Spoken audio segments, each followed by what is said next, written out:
According to Visa's 2013 International Barometer of Women's Financial Literacy, local statistics suggest that South African women are among the least financially literate women in the world. With the Wealth Nation podcast, I hope to bridge that gap, to empower women with the information that they need to manage their money and to secure a solid financial future for themselves and to build generational wealth. Welcome to the Wealth Nation podcast, a podcast for every mother, daughter, grandmother, sister, and wife, and the men who are smart enough to tune in. The Wealth Nation podcast brings you all you need to know about investments, business, property investments, personal finance, and all-around financial wellness. Here is your host, Yolanda Rose. Hi there, and welcome to the Wealth Nation podcast. This is your host, Yolanda Rose, and this podcast is all about empowering women by providing fresh, innovative ideas on business and personal finance. Now, if this is your first time that you are listening to the Wealth Nation podcast, be sure to subscribe on whichever platform that you're listening on. We're on Apple Podcasts, we're on Stitcher, we're on Spotify, we're on TuneIn, we're also on YouTube. I would really appreciate it if you hit that subscribe button and you also leave us an honest review of what you really think about the Wealth Nation podcast. The Wealth Nation podcast is sponsored by FreshBooks. FreshBooks is the all-in-one small business invoice and accounting solution. The all-new FreshBooks is accounting software that makes running your small business easy, fun, and secure. Spend less time on accounting and more time doing the work you love. For your 14-day free trial of FreshBooks, go to www.financiallyfabulousfemales.com/FreshBooks. It's the 1st of August. It's officially Women's Month in South Africa. And we're kicking off this Women's Month by getting one of the most admired women in South Africa. Actually, Radio 702 has labeled her as the richest woman in South Africa. And I have her on today. And she's going to tell us 7 things that we need to have in place as women to get our finances on track.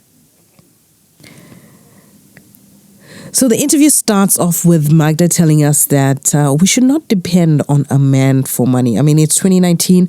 We know this already. So we're going to kick off to the next point of the 7 points that Magda has for us on what we can do to get our finances on track. The next step is to start taking savings seriously, and particularly if you are in your 20s. So there is nothing more powerful. There are 2 very powerful concepts when it comes to saving.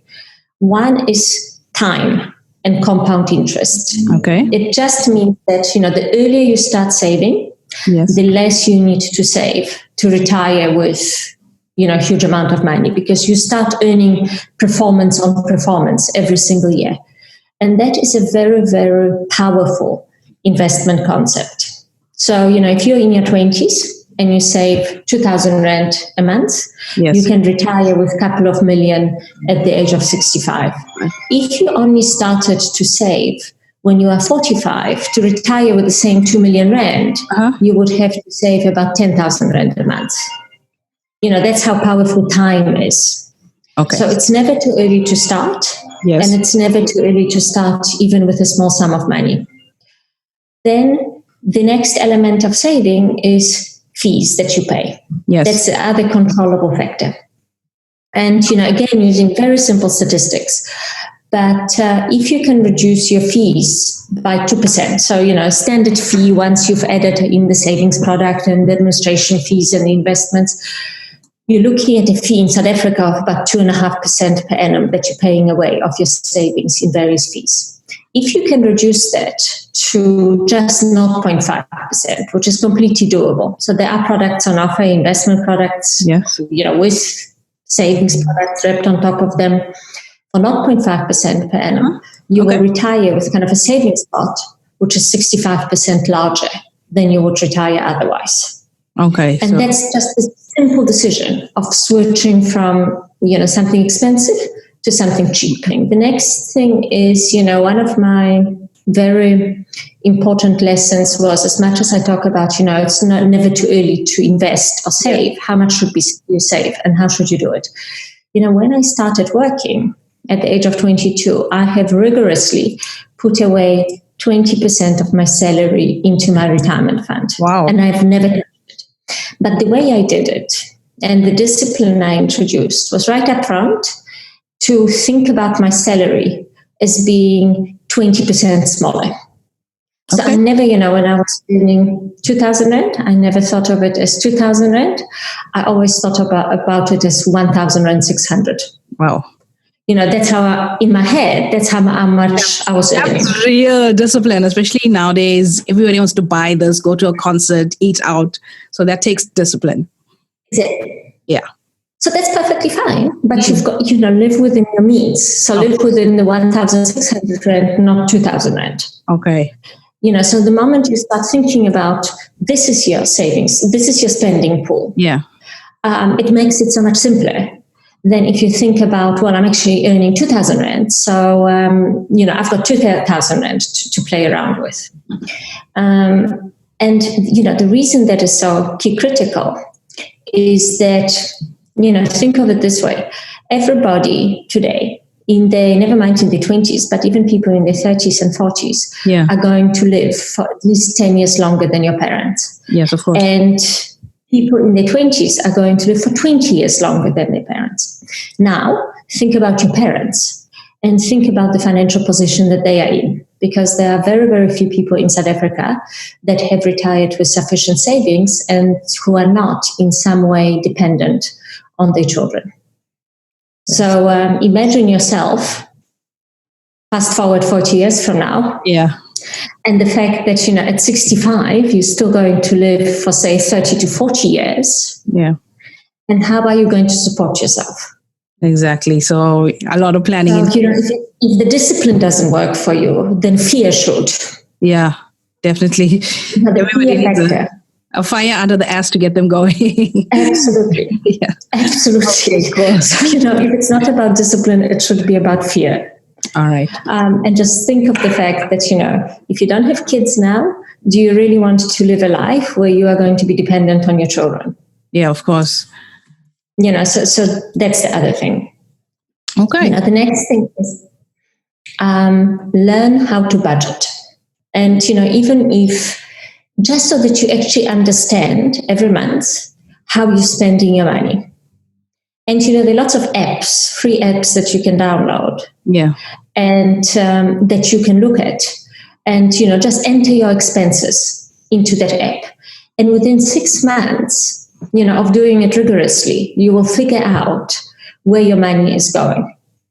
And most people, if they introduce, you don't have to do it for the rest of your life. You just need to do it for a window of time that makes you understand yourself and how you spend money. Okay. Because the moment you understand, you will understand yourself better. You'll be able to save.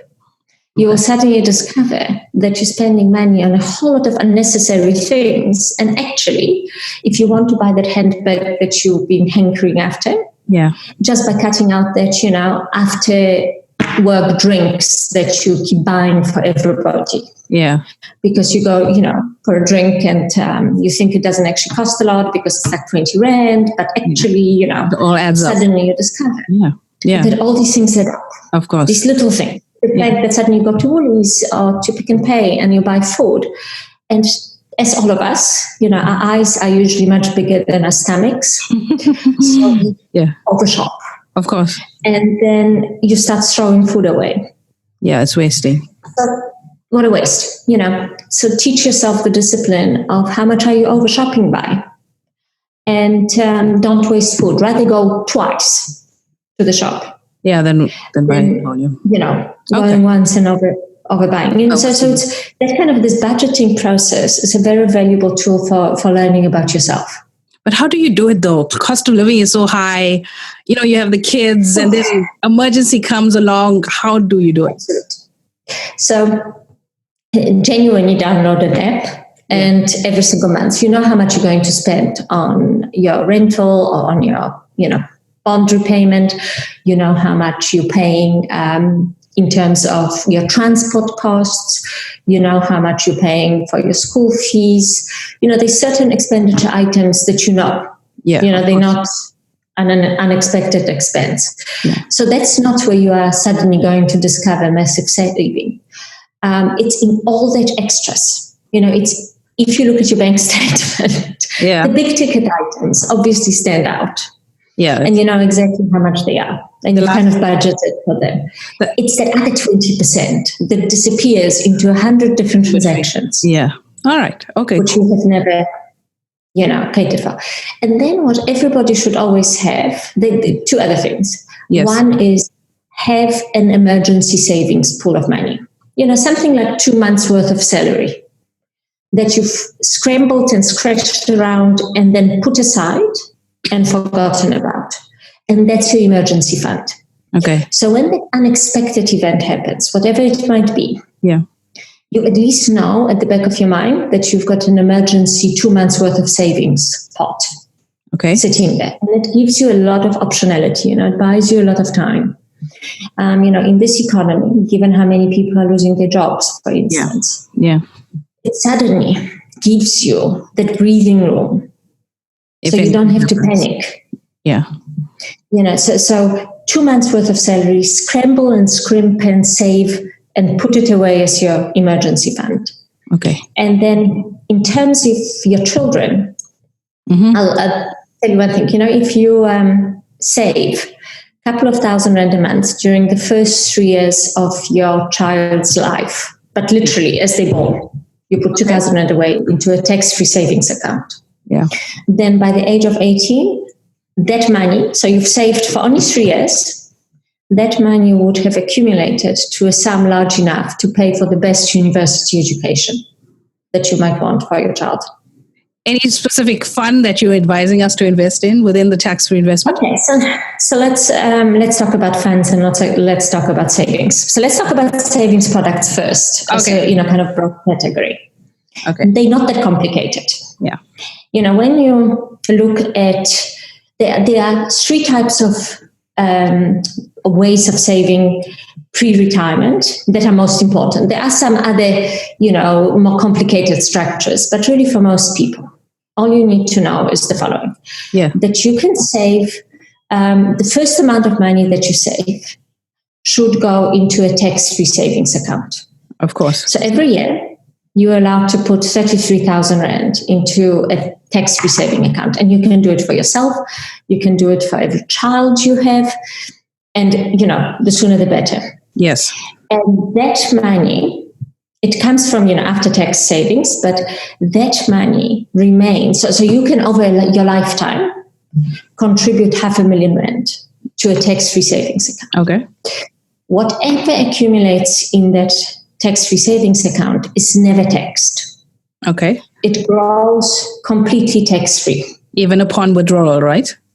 On withdrawals, you can access it at any time. It's completely liquid. Yeah. You just, once you've accessed it, you can't replenish it. Yes. So, your limit, your cap in terms of contributions is 500,000 Rand over your lifetime. Yes. And obviously, if you withdraw from that fund, it's not like that gets deducted from the 500,000 ceiling. Yeah. Your contribution stays what it was. I understand. But the very fact that your money accumulates on a completely tax-free basis makes it a wonderful savings vehicle for most people. Yeah. Because before we go into organized saving, this kind of disorganized savings world, above the 33,000 Rand, which not a lot of people have on an annual basis to save to begin with. Yeah. Particularly, if you look across a family. Sits, just money, which is, it's kind of called the discretionary savings, but it's basically you go straight into unit trust. So there's no savings product sitting above the actual investment vehicle. And we'll talk about investment vehicles just now. We're talking about the layer above the savings products. Okay. So you can invest in tax-free savings account, or you can eliminate a savings vehicle and go directly into the investment fund. We're going to get back to Magda shortly. I just want to quickly tell you about some really cool audio content. Now, since you're listening to this podcast, you most likely enjoy consuming audio content. I wanted to tell you about Amazon's Audible platform. Audible is a subsidiary of Amazon and is the world's largest producer of digital audiobooks. Their selection include over 300,000 best-selling digital audiobooks, radio and TV programs, and audio subscriptions to popular magazines and newspapers. I would like to give you a 30-day free trial of Audible. All you got to do is go to www.financiallyfabulousfemales.com/audible and click on one of those links, and it's going to take you to your 30-day free trial where you can download 2 free audiobooks from Audible. Like what you hear so far? Make sure you never miss a show by subscribing on Apple Podcasts, Spotify, or Tuned In. Now back to the show. The other side of savings has to do with your literally organized retirement planning type savings products, which offer tax benefits in the sense that your contribution to that savings product is deductible from tax. Yes. If you're working for a company, 99% of the time, they will have a retirement fund of some sort in place already for all the employees. Yes. And they typically give you an option of contributing anything from 13% of your income to 17.5% of your income, sometimes higher, towards the retirement fund that the company offers. Yes. And you should always take it up. You usually don't have a choice, by the way. Okay. You usually have to invest, if it's part of your contract of employment. Sorry. Go ahead. If you are self-employed, so you don't have an employer who's providing you with that savings product in the form of a retirement fund, then what you do is you invest in a retirement annuity. Annuity, okay. Which is like your own little retirement fund. Which has the same tax implications. It has the same tax benefits. Provident fund, so your contributions are tax deductible. Yes. So although you will be taxed at the age of 65, when you retire, the money switches over into a different product. During your lifetime, you're benefiting from the fact that, the contributions you make come from before tax income. Okay. So it's a much bigger contribution. I understand. And then it grows, it's that compound return on return, compounding effect that kicks in. Okay. So this is your world before retirement. This is the kind of savings vehicles available to you. Now drop a level below. Okay, once you've chosen your savings wrapper, how do you invest your money? What do you invest? Tell us about that. And so for most people, outside of, and we'll talk about, retirement funds just now offered by companies, but whether you choose a tax-free savings account or a retirement annuity or you go direct, the investment vehicle that you will save through is a unit trust. Yes. Now, a unit trust is nothing more than, it's a legal structure, it's a fund, okay, but it's a very tightly regulated fund because these are funds offered by asset managers to the members of the public. So there's a huge amount of regulatory controls and compliance around how these funds are run. But very simplistically, these funds enable an asset manager such as Signia to take, as little as 500 Rand a month from many individuals, and to invest that money in one pool of assets. Yes. And then to manage that one pool of assets. So, from our perspective, when you think about people on the ground who actually have to invest the money into shares or into bonds or into internationally, it's so much easier to manage one pool. Yes. And not itsy-bitsy amounts of money. Yeah. So a unit trust is effectively a pooled kind of fund. Okay. And what you buy in that fund is you buy units.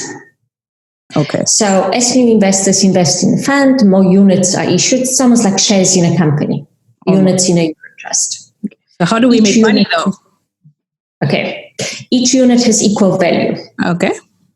So every investor, you might own fewer units or more units in the unit trust, depends on how much money you invested, but every single unit is valued at exactly the same price. Now that price changes depending on what the underlying investments do. Now, what happens within the unit trust? That very much depends on the mandate or the strategy of the unit trust. And that strategy, again, it's not very complicated. There is only a limited range of financial instruments that an asset manager has at his disposal or her disposal. Okay. And those are, you can invest in shares of companies. So, it is everything from Anglo-American to shares of Billiton to shares of Pick and Pay to shares of Discovery. Anything listed on the JSE? Anything listed on the JSE. Okay. Effective. Okay. Not risk-free, as we have learned with Steinhoff. So sometimes these companies are, or Tonga Hewlett in Durban. Yeah. But shares of companies. Okay. So that's one. And, that investment is probably in the context of making an investment decision, the most significant decision that the asset manager makes and the investor makes. And the reason is that over time, and you always have to look at it over time, shares are the financial instruments that are most volatile. They move up and down, from day to day. Yes. But at the same time, they are also the financial instruments that over, 5-year period, 10-year period, 15-year period, unless something really unexpected happens, like a stock market crash. Okay. Which is 1 in 1,000 years. Those are the financial instruments that will deliver the most growth, so the highest return. But your journey there to that end destination will not be a smooth ride. Yeah. So it makes people nervous. Mm-hmm. And that's why, shares are considered high risk. And risk is mainly a term used for daily volatility of the price. Okay. We're going to ignore Steinhoffs and Tonga Hewletts because, frauds only happen, rarely and occasionally. Yeah. But for most shares, prices of shares go up and down depending on what crazy Donald Trump tweets. I'm bombing Iran. Yeah. Everyone pulls their money out of stock markets. Yeah. Shares drop. Yeah. Next day he tweets, I want to make a deal with Iran. Okay, it's back to the party. Everyone is happy. So there's a lot of sentiment-driven, emotion-driven stuff that's expressed in the daily prices of shares, which actually has nothing to do with how well the company is doing. Over time, the daily noise disappears, and what you get is growth. So shares are one instrument. Yes. And, for anyone young, they should maximize the amount of investments, say long-term savings, that they have invested in shares. That should be your maximum. If you're in your 20s, so in your 30s, you should invest the maximum you can in shares. Okay. Because you've got a long-term time horizon. Mm-hmm. It's not your 1 month savings. Long-term time horizon, and you want to achieve maximum growth. Okay. Then the next instrument that you can invest in, and again, this is not a unlimited range. This is actually a very limited range of instruments. Next financial instrument has to do with something called bonds. Yes. And bonds are nothing more than IOUs. Yeah. So if they effectively are pieces of paper which are exchanged between two parties. One party lends the other one money at a particular interest rate. Now, who borrows money from investors? The government. Of course. ESCOM. Pick and Pay. And now I think you're going to scare our listeners as soon as you said ESCOM. ESCOM. But ESCOM, because they are what they are, and they are in the crisis that they're in, also have to pay a higher interest rate. So government will pay you the lowest interest rate. Yeah. Because, they're not going to default on you lending them your money. Yeah. ESCOM probably isn't going to default, but, there's that question mark. So they actually have to pay a higher interest rate. Okay. Pick and Pay has to pay a higher interest rate because, corporates, companies are borrowing money. Okay. Have to pay more. Understand. Just because. Because, all right. Anything could happen. I'm not for a second suggesting Pick and Pay is a Steinhoff, but Just, there is that example. Yeah. other undefined risk sitting behind the scenes. So it's unlikely that government will default, but a company might. African Bank did. Yes. So that is what bonds are. Mm-hmm. Or, the other jargon for it is fixed interest instruments. Okay. Now, clearly, those instruments also trade. So although, at the point of inception, it's an exchange of money and, someone gives you an IOU saying, thank you very much, you've lent me money. I'm due to repay that money in 10 years' time. And in the meantime, I'll pay you X, I'll pay you 10% interest. That's your investment instrument. Okay. Asset managers can invest right at inception, but also once they've invested in that instrument, they can trade it. They can sell that bond to somebody else. All right. Provided the price is good enough. Okay. So there is what's called the secondary market. So second-hand market. Think of it as second-hand clothes. Yeah. Okay. Right at inception, you're buying your clothes from the designer and from a shop, and they're brand new. But, after 3 months or 4 months or 6 months, you might want to sell your beautiful dress to someone else because you've worn it to that wedding. And, and you might sell it for more than what you bought it for. Okay. Depends. You put it on eBay and sell it for more. The same thing applies to bonds. Oh, you can buy and sell them. Okay, perfect. Over time. And the price varies. But it's only asset managers that can do this.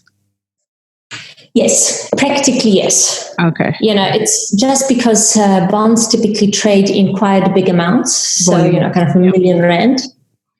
And so it works to trade bonds within a pooled vehicle like a unit trust where you've got a lot of small investors' money. So your fund is actually quite big and you can buy individual bonds. Yeah. For individual investors, it's, you can't really buy.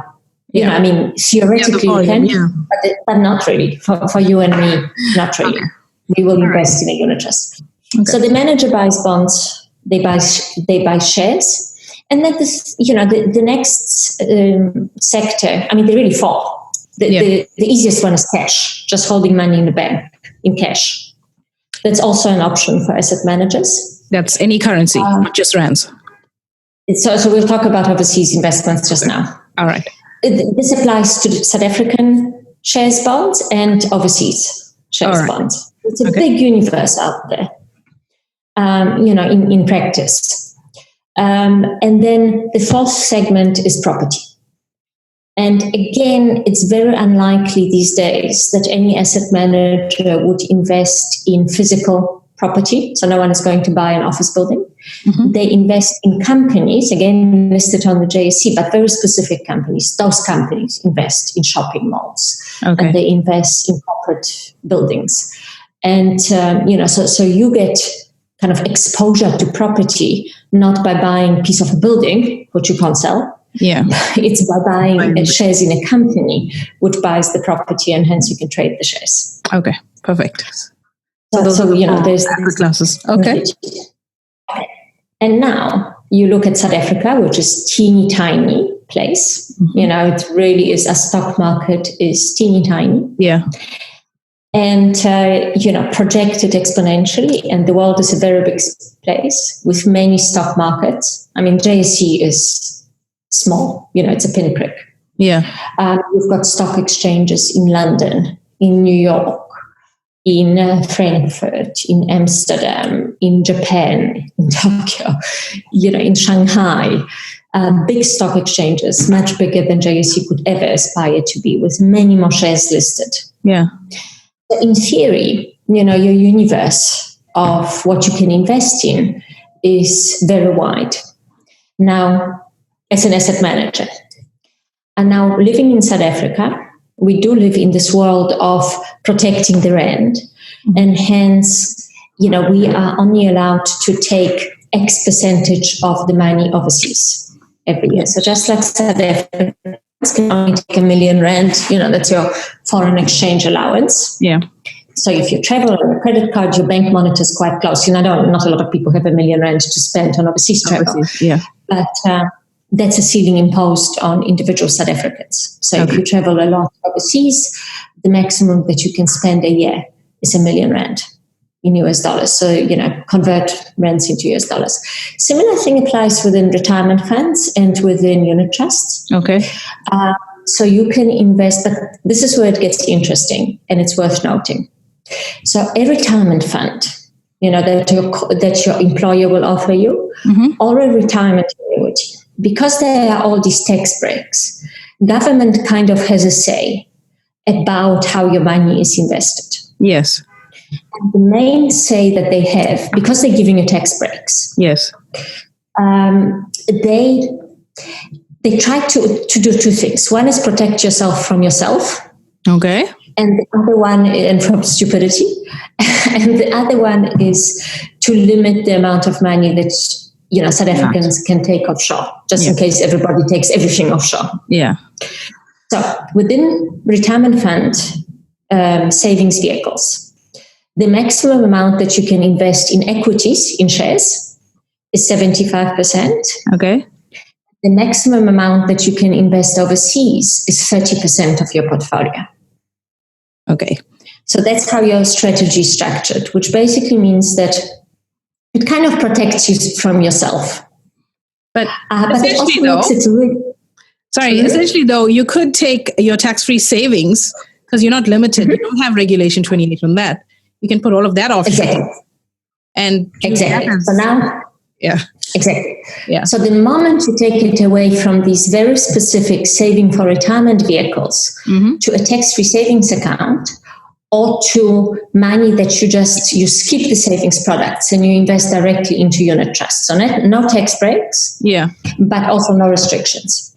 Okay. Then you can invest in any product you wish. Okay. And these limits of 30% they still apply to financial services companies. Yeah. But interestingly enough, they apply not at individual unit trust level, they apply at the company level. So our unit trust company can take 30% of its assets overall overseas. So as a consequence, we can launch some funds which are only domestic, they only invest in South Africa, and some funds which only 100% invest internationally. All right. As long as the company as a whole doesn't take more than 30% offshore. Okay, so that's a limit on asset managers. So that's on the company. Yeah. But for you as an investor, it completely works, because if you wanted to, you can invest 100% of your money in an offshore unit trust, and your money is taken offshore and invested offshore. Yeah. But then you have those taxes that you got to pay. So that's how. Yeah. Okay. So that's how, you can exploit the fact that in a tax-free savings account or in direct savings into a unit trust, no such restrictions apply. Okay. And you can choose 100% offshore vehicle. But always remember that, you live in South Africa, and South Africa has a higher rate. So all things being equal, and let's discount all the political craziness. Yeah. And let's assume we have a normal economy. Okay. With no political noise. Yeah. Then, in a normal world, and then you can adjust, your thinking accordingly. But in a normal world, because we live in an economy which, in theory, should be growing faster, which it isn't, but in theory should be, because we are an emerging market. And in theory, and our inflation is higher than inflation overseas. So, we are sitting at around 4.6%, whereas overseas they struggle to reach 2%. And in some countries, you have negative inflation. And consequently, the returns that companies will generate, if you just think simplistically about annual price increases that Discovery levies on your premium. Okay. Because inflation is so much higher in South Africa, they will always increase their premiums by inflation plus. Inflation plus, yeah. So you see, if they were, if they were in the United States, they would only be able to increase their premiums every year by 1.5%. Yeah. In South Africa, they increase by 7 or 8%. Yeah. So increasing their premiums by 7 or 9%. I'm simplifying this whole thing, but it's not, it's not a huge leap of simplification. Okay. That means that their profits automatically grow by 7 to 8%. I understand. Because they've just increased what they take from you. Okay. Which means that companies in South Africa should deliver higher returns than companies overseas. But they don't. Simplistic. But they don't. All things being equal. Yeah. So if we didn't have the political noise, if we haven't had, the 10 years of crazy Jacob Zuma regime, if we had a thriving economy, as we should have, yes, then this is what you would be looking at. Okay. But even so, and despite the noise, we often forget that, for international, that our share prices are often not a function of what's happening in South Africa, and not even a function of our economy or necessarily a function of a political system. It's mostly, and strangely enough, a function of what foreign investors want to do with their money at a point in time. Yeah. And foreign investors really don't spend a lot of time thinking about South Africa. If you are a foreign investor is the same asset manager, except that he works on Wall Street and he catches a train to work every morning. Okay. And he reads his newspaper, and already, all that he's interested in is the performance of the US economy, which is still the largest economy in the world, and the US stock market. And somewhere there is like a crazy little headline which says, Zuma to not testify at Zondo. Yeah. And he reads the headline. He doesn't have the time to read the article and goes, oh my God, okay, craziness in South Africa again. Sell all my shares. If I own any shares, he phones, his dealer back at the office, literally on his cell phone, and says, whatever we have in South Africa, sell. Yeah. Sell. Just with the headline. But similarly, in periods such as we've just experienced over the last 10 years, over the last 10 years since the global financial crisis, internationally, interest rates, banks have dropped interest rates to virtually zero. Okay. And the thinking was that dropping interest rates to zero will mean that people borrow money, spend money, and hence the economy, kickstart the economy. Yeah. And some of the money definitely was spent that way, but not a lot. A lot of money was borrowed at 0% interest rates and deployed again or invested in countries like South Africa. Why? Because our government needs to pay close to 9% on the bonds that they issue. Okay. So if you can borrow at zero and invest in something that pays you guaranteed 9 or 10%, whatever it might be, it's a sweet deal. You would do it all the time. Yeah.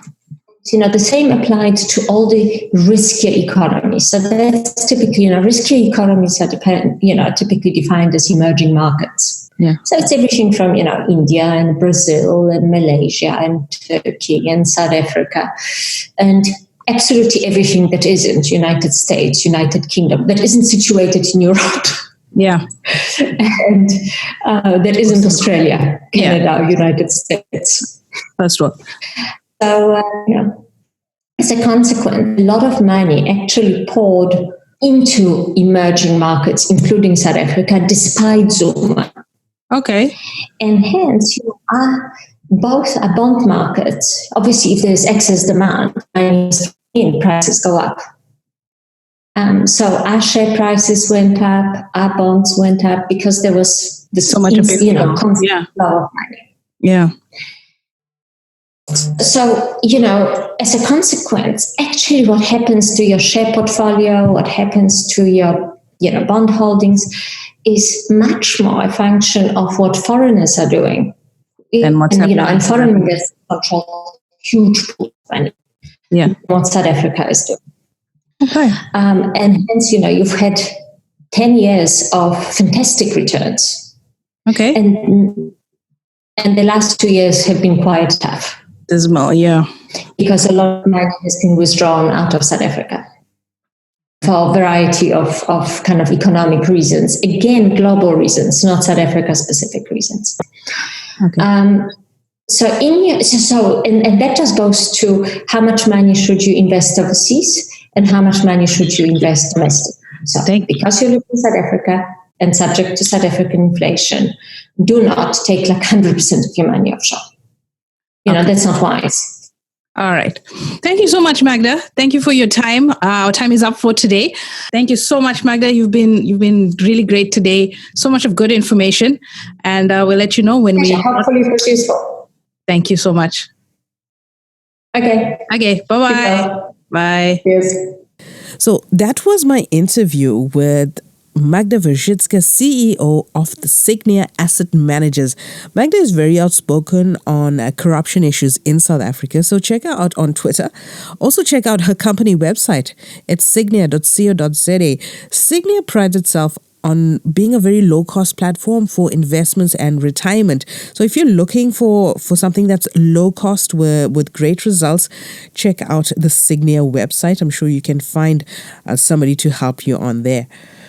But if you want to know more about investments and investment planning and the various options that you have available, I do have a free masterclass that I run once a month on my website. So go to www.financiallyfabulousfemales and sign up for our next edition in later on in August. I hope that you enjoyed the podcast. It was our very first edition. Stay tuned. Coming up next, I'm talking to Margaret Hirsch. She is a Durban-based entrepreneur in the electronics industry, and she's quite a bubbly personality, and she has a lot of value to give. So stay tuned for that interview. Thanks for tuning in. Make sure to visit our website at www.financiallyfabulousfemales.com and sign up for our free investment masterclass.